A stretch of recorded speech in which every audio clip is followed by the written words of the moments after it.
Të dashur qytetarë të Republikës së Kosovës, të dashur bashkëdhetar kudo që ndodheni.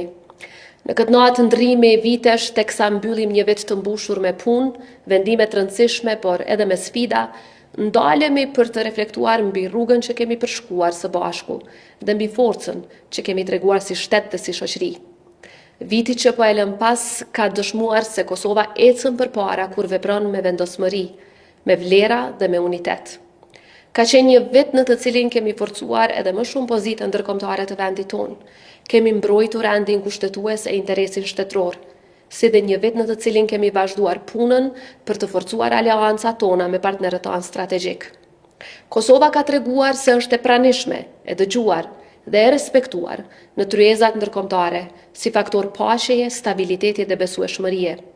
Kosova qëndroje pa lëkundur ndaj çdo përpjekje destabilizuese, ndërsa brenda vendit vazhdon të ndërtojë një shoqëri më të drejtë, ku të drejtat e njerëzit, barazia dhe dinjiteti janë themeli i një përbashkët.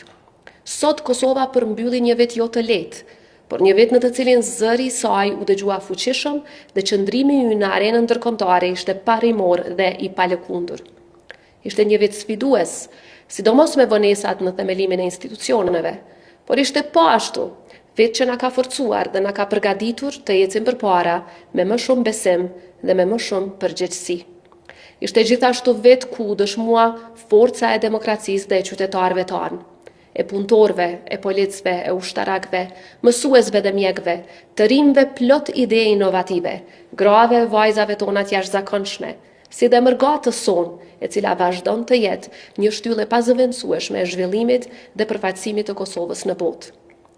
Viti 2026 që po vjen na gjen me përgjegjësi të reja dhe me synime të qarta. Synimi ynë mbetet një Kosovë akoma më e sigurt, akoma më e drejtë, akoma më e integruar dhe akoma më e zhvilluar.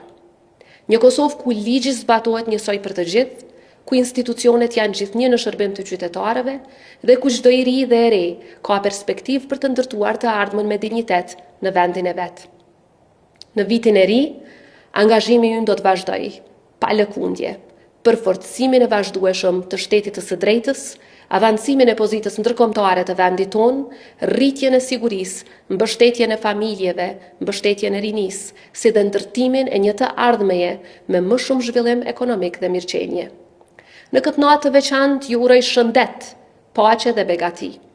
Le të jetë viti 2026 një vit bashkëpunimi, përgjegjësie dhe suksesi për secilin prej jush dhe për Republikën tonë.